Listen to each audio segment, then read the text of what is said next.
Baik. Shalom Bapak Ibu yang diberkati Tuhan, kita jumpa kembali dalam FF Osaka Philmon Wongso Fellowship, obrolan santai keluarga Allah. Malam hari ini kita akan belajar firman Tuhan, 2 Korintus 9 yang akan dibawakan oleh hambanya Pastor Jakub Darwan dari Makassar. Mohon kesediaan Bu Lydia untuk memimpin doa Ibu. Silakan Bu. Mari kita bersatu hati, kita berdoa, mohon pimpinan Tuhan. Bapa dalam surga, kami bersyukur Tuhan, Engkau telah mengumpulkan kembali kami Tuhan, melalui Zoom ini pada malam hari ini Tuhan. Kami datang kepada Engkau Tuhan, kami ingin mendengarkan firman-Mu. Biarlah Tuhan, apa yang difirmankan ini Tuhan boleh menjadi pedoman hidup buat kami Tuhan. Hidup kami boleh lebih baik lagi Tuhan dengan adanya firman yang Engkau berikan kepada kami. Bapa, urapi kami semua Tuhan dalam mendengarkan firman-Mu. Engkau juga urapi Pak Yakub Tuhan. Biarlah Engkau sendiri yang berfirman untuk kami semua ya Bapa. Terima kasih Bapa untuk kasih sayang yang sudah Engkau berikan kepada kami ya Bapa. Biarlah firman-Mu ini Tuhan membawa kami semua untuk lebih mengasihi Engkau, lebih mengasihi sama kami Tuhan, dan kehidupan kami boleh menjadi lebih baik lagi. Terima kasih Bapa, di dalam nama Yesus kami telah berdoa dan mengucap syukur. Amin. Amin. Amin. Baik, untuk hambanya Pastor Yakub Darwan, waktu kami serahkan. Silakan Pastor.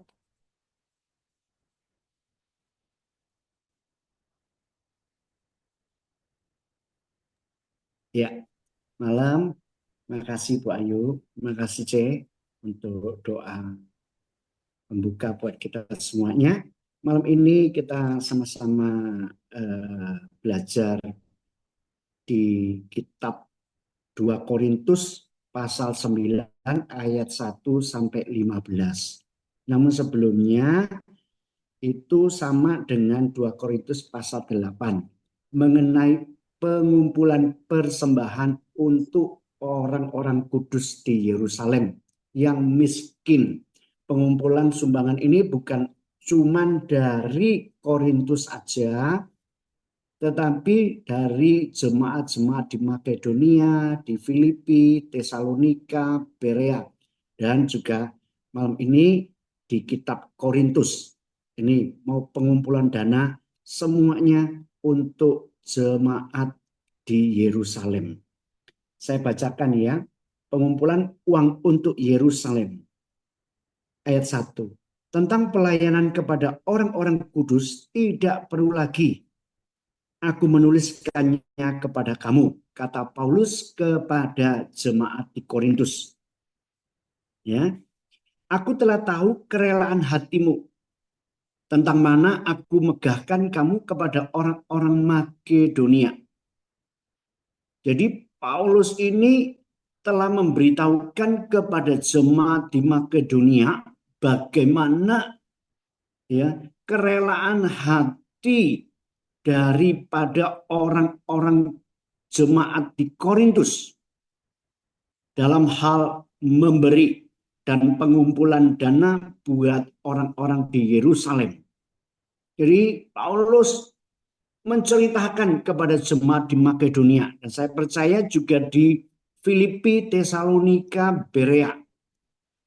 Kataku, Akaya sudah siap sedia sejak tahun yang lampau. Jadi ternyata pengumpulan dana ini 1 tahun sudah diberitahukan dulu bahwa ada pengumpulan persembahan pemberian untuk orang-orang kudus di Yerusalem. Bukan cuma Korintus saja, sekali lagi kepada jemaat di Makedonia, kepada Tesalonika, Berea, dan Filipi.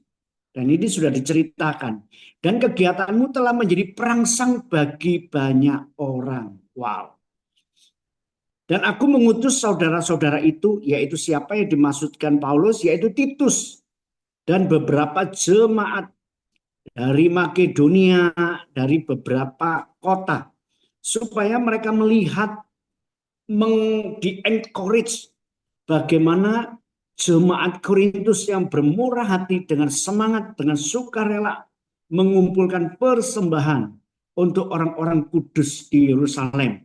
Jadi Titus bersama dengan orang-orang Makedonia datang ke Korintus. Oleh karena itu, pasal 9 ayat 3, Paulus mengatakan, aku mengutus saudara-saudara itu agar kemegahan kami dalam hal ini atas kamu jangan ternyata menjadi sia-sia. Tetapi supaya kamu benar-benar siap sedia seperti yang telah aku katakan. Supaya apabila orang-orang Makedonia datang bersama-sama dengan aku, jangan mereka mendapati kamu belum siap sedia. Sehingga kami untuk tidak mengatakan kamu merasa malu atas keyakinan kami itu. Jadi Paulus memperingatkan, memberitahukan kepada jemaat di Korintus supaya semuanya itu siap sedia pada waktu kedatangan Titus dan jemaat-jemaat di Makedonia. Jangan sampai membuat malu, gitu ya kan? Karena ini persembahan ini sudah dikumpulkan 1 tahun yang lalu. Dan juga bagaimana Paulus bersaksi tentang kemurahan hati orang-orang Korintus kepada jemaat-jemaat di Makedonia. Jadi di-encourage gitu, didorong gitu ya kan. Supaya orang-orang Makedonia, Tesalonika, Berea, Filipi juga turut memberi dengan sukarela, dengan segala kemurahan hatinya. Sebab itu ayat 5. Aku merasa perlu mendorong saudara-saudara itu untuk berangkat mendahului aku. Supaya mereka lebih dahulu mengurus pemberian yang telah kamu janjikan sebelumnya. Agar nanti tersedia sebagai bukti kemurahan hati kamu. Dan bukan sebagai pemberian yang dipaksakan. Jadi sebetulnya Paulus, Titus, dan jemaat-jemaat di Makedonia itu mau pergi ke Korintus sama-sama. Tetapi Paulus tidak mau begitu. Kenapa? Takut tidak siap semuanya. Oleh karena itu dia mengutus Titus dan jemaat yang lain untuk mempersiapkan segala sesuatunya. Ya, seperti yang telah dijanjikan oleh orang-orang Korintus kepada Paulus. Ya. Jadi supaya jangan sampai sepertinya kedatangan itu mendadak dan persiapannya itu nggak ada, sepertinya pemberian itu dipaksakan. Makanya itu pengumpulan dana ini sudah 1 tahun sebelumnya. Jadi ini waktunya Paulus mengutus Titus, orang-orang Makedonia juga untuk mengambil dari persembahan yang dikumpulkan. Namun sebelum Paulus datang, dia mengutus Titus supaya menyiapkan semuanya itu. Apakah betul sudah disiapkan dengan baik? Supaya jangan sampai membuat malu. Karena Paulus sudah membanggakan orang-orang Korintus di jemaat atau orang-orang di kota-kota lain. Ya, nih. Nah, pasal 9 ayat 6 dikatakan memberi dengan sukacita membawa berkat. Camkanlah ini. Orang yang menabur sedikit akan menuai sedikit juga. Dan orang yang menabur banyak akan menuai banyak juga. Nah, seringkali ayat ini dipakai, seringkali kita dengar. Jadi, untuk khususnya para pemimpin agama, selalu kalau persembahan itu mengatakan di mimbar atau kepada jemaat, ayo orang yang menabur sedikit akan menuai sedikit juga, dan orang yang menabur banyak akan menuai banyak juga. Artinya kalau kamu memberi, kamu pasti diberi. Kalau kamu memberi sedikit, kamu akan sedikit juga. Padahal ini berbicara mengenai taburan sebuah tanaman, sebuah pohon, gitu ya. Kalau kita menabur banyak benihnya, pasti yang tumbuh juga akan banyak, gitu loh. Dan tuaian pun juga banyak. Maksudnya begitu. Jadi hendaklah masing-masing memberikan menurut kerelaan hatinya. Jangan dengan sedih hati atau karena paksaan. Sebab Allah mengasihi orang yang memberi dengan sukacita. Jadi Paulus mengatakan, ayo kamu kalau beri dengan segala kerelaanmu, dengan sukacitamu, itu semuanya akan kembali kepada engkau juga. Gitu loh, jangan dengan paksaan. Karena firman Tuhan mengatakan, ya, ini hukum mengenai kasih. Cintai Tuhan Allahmu dengan segenap hatimu dan cintai sesamamu manusia seperti engkau mencintai dirimu sendiri. Nah, ketika kita mencintai orang lain, sesungguhnya kita mencintai diri kita sendiri. Ya, ada sebuah cerita, ya, katanya kalau memberi itu akan kembali kepada kita. Memberi yang baik akan kebaikan itu akan kembali kepada kita. Tetapi ketika kita menabur kejahatan, maka kejahatan itu akan tinggal tetap di dalam diri kita. Jadi sesungguhnya pemberian kita ini yang untuk orang lain, sesungguhnya Alkitab membukakan sebuah rahasia kepada kita bahwa pemberian yang kita lepaskan itu ternyata tidak hilang, ternyata tidak sia-sia. Karena itu adalah untuk dirimu sendiri. Gitu. Jadi pemberian yang kita lepaskan sesungguhnya itu akan kembali kepada kita. Rahasia kunci untuk mendapatkan adalah melepaskan. Kunci untuk menerima adalah memberi. Ya, itu. Jadi ayat 9, ayat 8 mengatakan, dan Allah sanggup melimpahkan segala kasih karunia kepada kamu, supaya kamu senantiasa berkecukupan di dalam segala sesuatu dan malah berkelebihan di dalam berbagai kebajikan. Seperti ada tertulis, ia membagi-bagikan, ia memberikan kepada orang miskin, kebenarannya tetap untuk selama-lamanya. Dan meyakinkan, Alkitab meyakinkan kepada kita, Kristus Yesus pun juga menceritakan, berfirman kepada kita semuanya, bahwa sebuah pemberian itu tidak akan hilang. Pemberian itu akan kembali kepada kita, bahkan limpahnya dengan segala kelimpahannya. Gitu. Maka ada istilah, apa yang engkau tabur, engkau pasti tuai. Jadi bukan berarti kadang kita pikirkan menabur ini bukan soal duit, tapi menabur itu kebaikan, itu juga tentang menabur. Intinya di sini adalah murah hati. Paulus hendak menunjukkan kepada Titus, kepada orang-orang Makedonia, bagaimana orang-orang Korintus itu memberi dengan sukarela dengan segala kelimpahannya, di dalam segala kekurangannya. Ia terus memberi. Mereka mau menunjukkan, Paulus mau menunjukkan kepada orang Makedonia bahwa orang-orang di Korintus itu adalah orang-orang yang murah hati. Gitu. Ayat 10, ia yang menyediakan benih bagi penabur dan roti untuk dimakan. Ia juga yang akan menyediakan benih bagi kamu dan melipat gandakannya dan menumbuhkan buah-buah kebenaranmu. Bahwa sesungguhnya pemberian kita ini adalah benih yang daripada Tuhan. Kita cuman penaburnya. Kita cuman alatnya.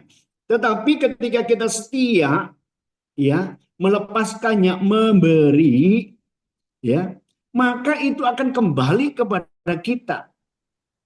Tuhan mengatakan itu akan berlipat kali ganda dan menumbuhkan buah-buah kebenaran kita. Ini bukan soal duit aja ya, pemberiannya. Nah, kamu akan diperkaya dalam segala macam kemurahan hati yang membagikan syukur kepada Allah. Oleh karena kami, sebab pelayanan kasih yang berisi pemberian ini bukan hanya mencukupkan keperluan-keperluan orang-orang kudus, tetapi melimpahkan ucapan syukur kepada Allah. Dan oleh sebab kamu telah tahan uji dalam pelayanan itu, Mereka memuliakan Allah karena ketaatan kamu dalam pengakuan akan Injil Kristus. Dan karena kemurahan hatimu dalam membagikan segala sesuatu dengan mereka dan dengan semua orang. Sedangkan di dalam doa mereka, mereka juga merindukan kamu oleh karena kasih karunia Allah yang melimpah di atas kamu. Syukur kepada Allah karena kasihnya yang tak terkatakan itu. Jadi pemberian itu akan membangkitkan ucapan syukur di dalam hati seseorang.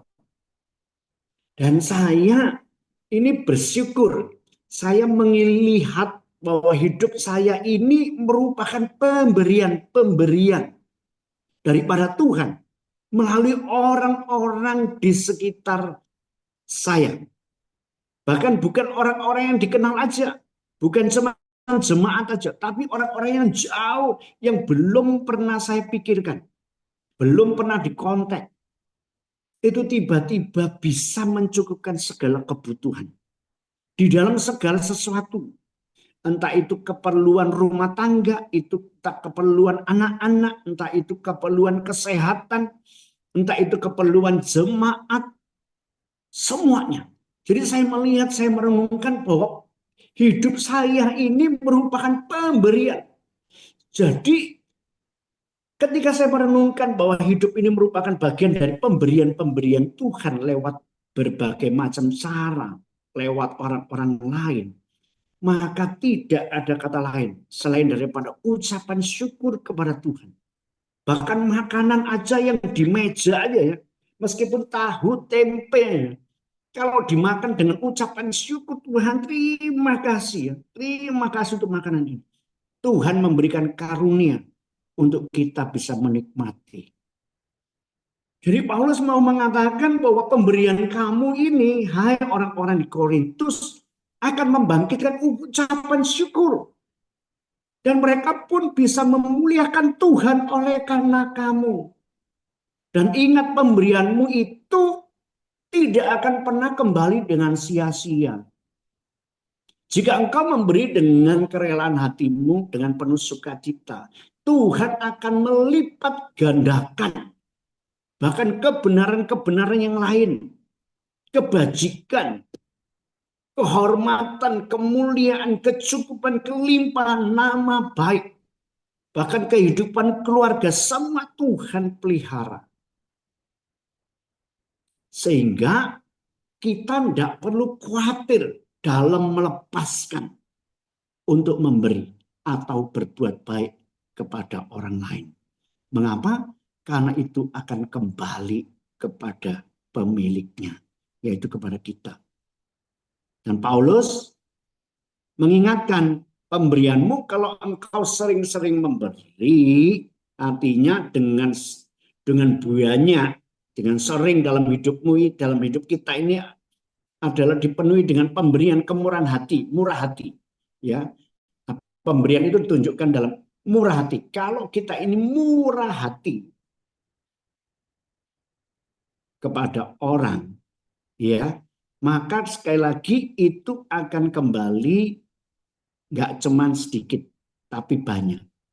Banyak itu bukan sesuatu yang kita harapkan, tapi apa yang belum pernah kita pikirkan, itu Tuhan bisa sediakan. Sehingga jika kita hitung-hitung berkat Tuhan atas diri kita sendiri, wah itu tidak terhitung. Sepanjang 60 tahun, sepanjang usia kita, hidup kita ini merupakan pemberian semuanya daripada Tuhan. Nah, malam ini kita semuanya belajar dari Paulus tentang kemurahan hati orang-orang di Korintus. Kemurahan hati itu harus ditunjukkan, harus diajarkan, harus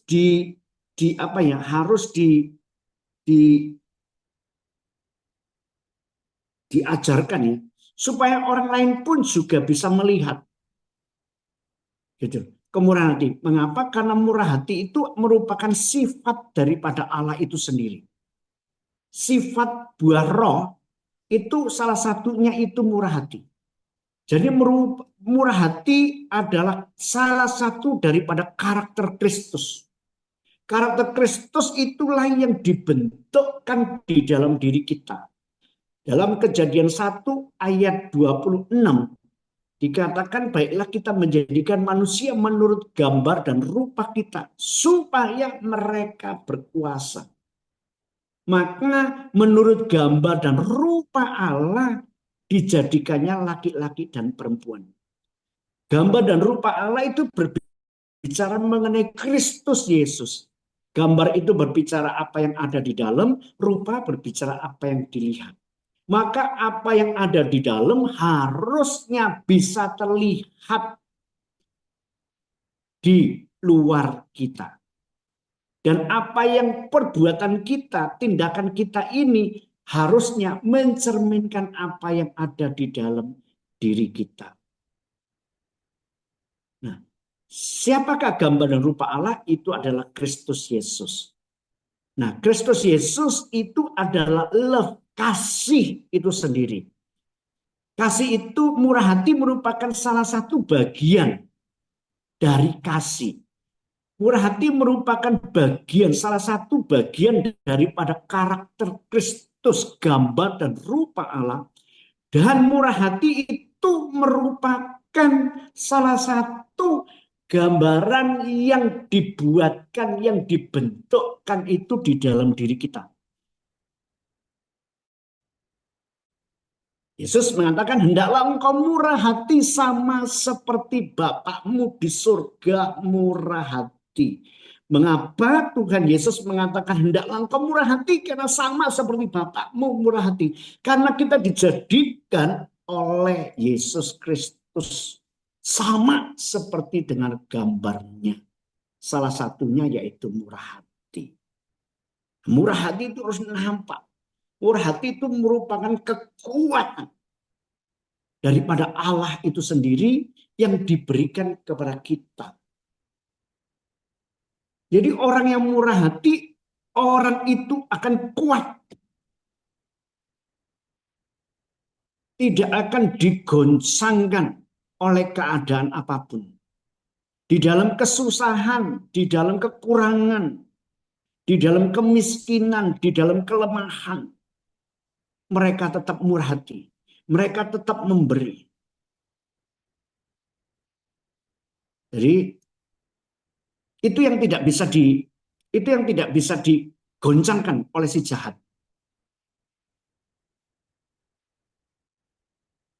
Orang sudah susah, tapi masih aja memberi.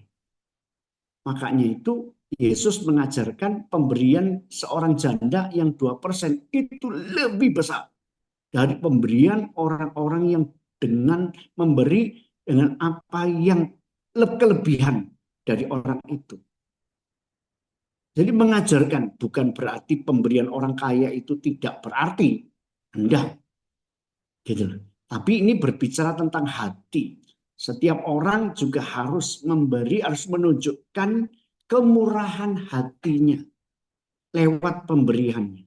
Pemberian bukan cuma berbicara mengenai duit, tapi kerendahan hati, gak sombong, mau peduli, mau memberikan telinganya, mau memperhatikan, mau minta maaf, mendahulukan orang lain. Gitu. Itu semua sifat-sifat murah hati yang Tuhan berikan kepada kita. Dan itu harus muncul, itu harus terlihat di dalam diri kita. Lewat apa? Lewat barang-barang. Lewat pemberian-pemberian yang Paulus mau minta kumpulkan semuanya itu. Jadi orang-orang kalau melihat pemberian yang telah dikumpulkan, mereka melihat dari pemberian itu, mereka akan melihat hati, bagaimana hati orang-orang di Korintus itu. Sehingga dengan harapan mereka melihat pemberian itu, mereka akan melihat kemurahan hati orang-orang itu dan mereka akan memuliakan Tuhan. Paulus mengajarkan kepada kita, pemberian harus dengan sukarela. Jangan berhenti dengan pemberian-pemberian kita. Apapun keadaan, Meskipun ketika kita menabur, ketika kita memberi tidak ada untungnya. Orang tidak berterima kasih kepada kita. Tetap memberi, jangan berhenti. Alkitab mengatakan selama bumi masih berputar, maka tak akan berhenti habis-habisnya hujan dan panas, dingin dan kemarau, musim tabur dan menuai. Jadi kalau selama bumi masih ada, pasti hukum ini ada. Terang dan gelap. Ya, itu selalu ada.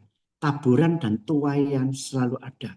Musim panas dan musim hujan selalu ada. Jika ini ada, ayo jangan berhenti untuk memberi.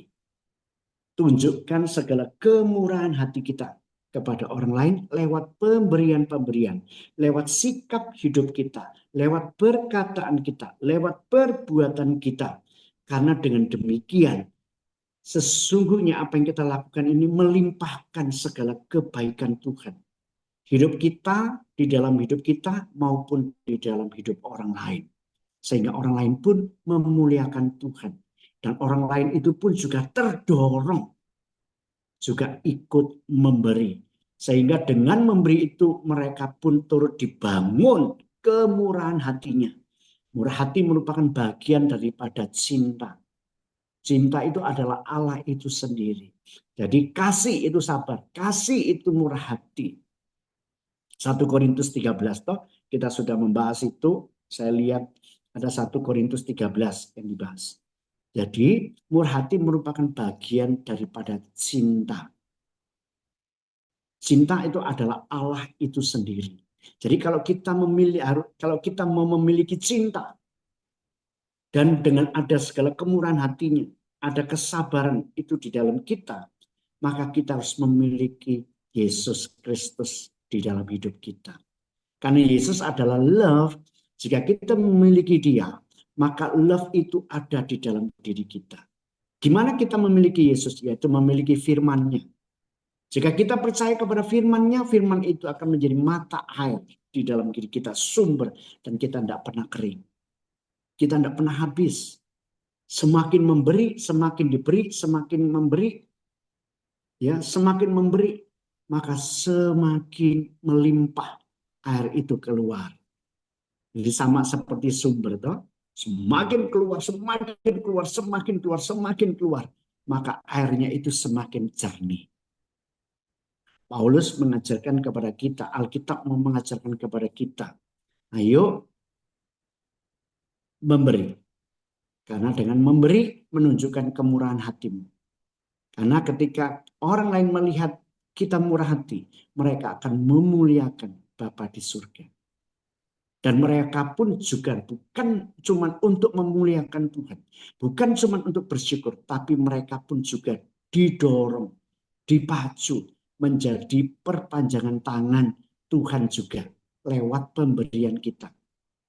Ya, sehingga dengan demikian maka saya percaya bahwa orang-orang yang miskin, orang-orang yang lemah, orang-orang yang membutuhkan pertolongan kita, ketika orang itu menerima pemberian kita dengan sukarela, dengan segala kelimpahannya, maka mereka pun juga percaya. Mereka pun juga memuliakan Tuhan. Dan mereka pun bisa ada keseimbangan. Sama seperti di Kisah Rasul pasal 2. Ketika Roh Kudus memenuhi hidup para rasul, maka mereka dipenuhi dengan segala kemurahan hati. Dan ketika orang-orang dipenuhi dengan Roh Kudus, ada Tuhan di dalam hidupnya, mereka memberi dengan limpahnya. Karena mereka memberi dengan limpahnya, maka tidak ada orang yang kekurangan. Dan setiap orang yang menerima, bahkan yang memberi, mereka memuliakan Tuhan. Wow, betapa indahnya di dalam kitab para rasul.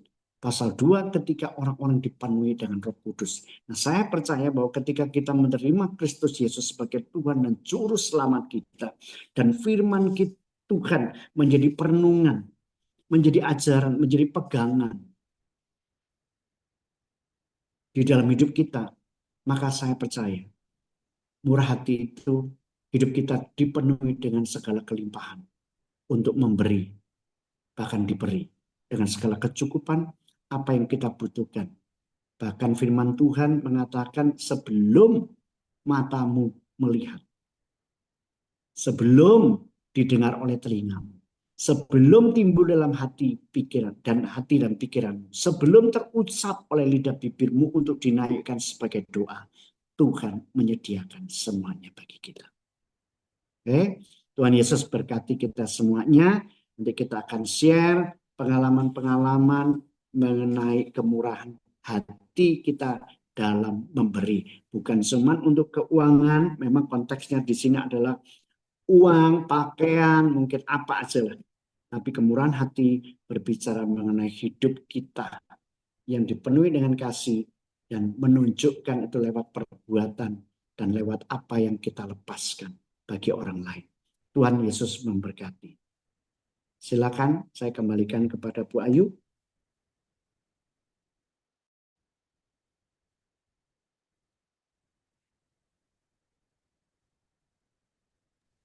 Terima kasih Pastor untuk firman yang sudah disampaikan. Ya. Terima kasih juga untuk Bu Lydia yang sudah berdoa tadi.